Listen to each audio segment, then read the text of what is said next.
Good evening বন্ধুরা, আশা করছি সবাই ভালো আছেন, সুস্থ আছেন। তো আমি এখানে একটা বাঁধাকপি নিয়ে নিয়েছি। এই বাঁধাকপি থেকে আমি এখান থেকে দুটো থেকে তিনটে পাতা ছাড়িয়ে নেব। আর এখানে একটা পেঁয়াজ নিয়ে নিয়েছি, পেঁয়াজটা কুচে নেব। তো আগে আমি পাতাগুলো ছাড়িয়ে নেব। তো বাঁধাকপি থেকে আমি যে বাঁধাকপিটা দেখালাম ওর থেকে আমি এখানে 3-4 পিস এরকম পাতা খুলে নিয়েছি। এই যে পাতা খুলে নিয়েছি, এগুলো ভালো করে ধুয়ে নেব। এবার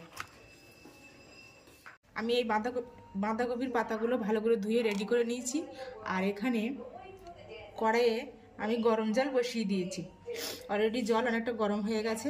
এই জলের ভিতরে আমি এই পাতাগুলো দিয়ে দেবো। নৌকার মতো হয়ে যাচ্ছে।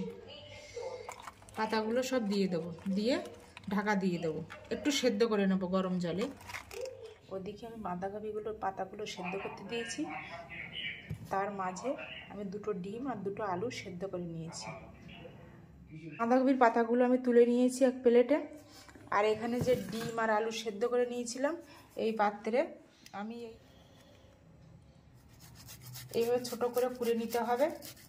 এই আদা রসুন করা যে মেশিনটা, ওটা দিয়ে ভালো করে এরকম ছোট ছোট করে কুড়ে নিতে হবে। আর এখানে কড়াই বসিয়ে দিয়েছি, কড়াইয়ে তেল দিয়ে দিয়েছি। এবার কড়াইয়ের মধ্যে আমি পেঁয়াজ কুচিটা দিয়ে দেবো। পেঁয়াজগুলো একটু লাল লাল করে একটু ভেজে নেব হালকা। তো আমি এখানে পেঁয়াজটা লাল লাল করে ভেজে নিয়েছি। আর এখানে যে ডিম আলুর মিশ্রণটা এটা ঢেলে দিলাম, দিয়ে আবার ভালো করে মিক্স করে নেব। এখানে অ্যাড করব লবণ 1 টেবিল চামচ, 1 টেবিল চামচ, জাস্ট কালারটা আনার জন্য হলুদটা দিলাম। গোলমরিচের গুঁড়ো অ্যাড করলাম। গোলমরিচের গুঁড়োটা একটু বেশি করে দিলাম, আর একটু ঝাল ঝাল লাগবে, ভালো লাগবে। আর এখানে কাঁচা লঙ্কা কুচি 5-6টা দিয়ে দিলাম। ধনের গুঁড়ো দিয়ে দিলাম, 2 রকম দিয়ে দিলাম।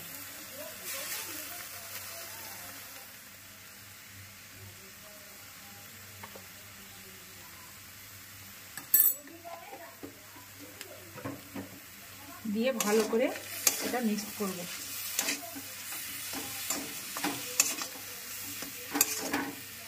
এবার একটু গরম মশলার গুঁড়ো দিয়ে দিলাম।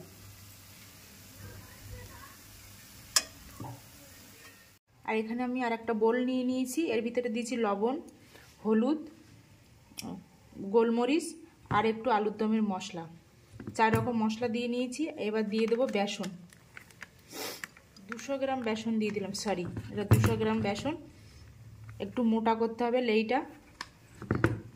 200 গ্রাম বেসন দিয়ে দিয়েছি। এবার এটা আমি জল দিয়ে ভালো করে মেখে নেব।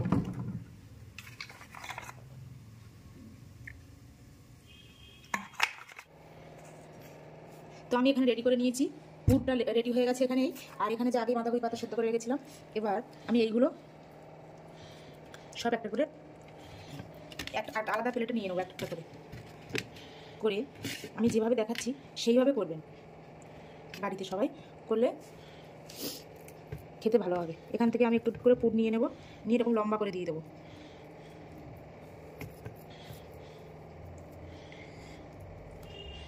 এরকম লম্বা করে দিয়ে দেবো, দিয়ে এইভাবে ভাঁজটা তুলে দেবো। প্রথমে ভাঁজটা এরকম দিলাম, সেদ্ধ করতে গিয়ে পাতা অনেকটা ছিঁড়ে গেছে। এইভাবে ভাঁজটা দিলাম, তারপর ভাঁজটা এইভাবে দিলাম। আর এই মাঝখানে যে সামনের যে ডাঁটা, এটা কেটে দেবো এখান দিয়ে। এবার কেটে দিলাম, দিয়ে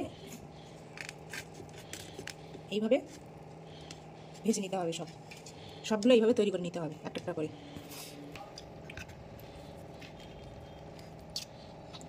তো আমি এগুলো সব বানিয়ে নিয়েছি, পুর দিয়ে এইভাবে বানিয়ে নিয়েছি। এখানে যে ব্যাটারটা আমি করে নিয়েছি, এখানে আমি মশলা দিয়ে বেসন দিয়ে ব্যাটারটা করে নিয়েছি। এবার কিভাবে এই বাঁধাকপির পুরগুলো এর মধ্যে দেবো, দিয়ে তেলের উপরে দেবো। চলো স্টার্ট করি। বাঁধাকপির প্যাটিস এইভাবে আমি বানিয়ে নিয়েছি। নিয়ে এবার এই বেসনের লেয়ের ভিতরে এরকম করে মাখিয়ে নেব। একটা করে মাখিয়ে নেবো। নিয়ে তেলটা আমার গরম হয়ে গেছে অলরেডি, কড়াইয়ে তেল দিয়ে দিয়েছি, তেল গরম হয়ে গেছে, তেলের উপরে ছেড়ে দেবো।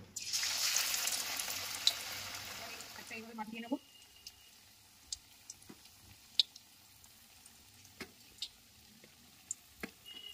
মাখিয়ে এইভাবে গরম তেলের উপরে ছেড়ে দেবো। এইভাবে প্রত্যেকটা ভেজে নিতে হবে। লাল করে ভেজে নিয়েছি, এবার আমি প্লেটে তুলে নেব।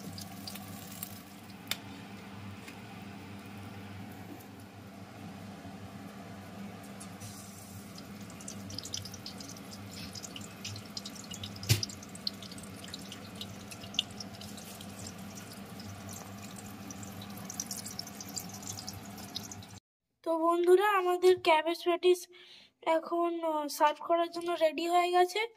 আপনারাও এইভাবে সন্ধ্যের সময় স্ন্যাক্স বা টিফিনের সময় এরকমভাবে ট্রাই করে দেখবেন, খুব খেতে টেস্টি হবে। Good bye, good night.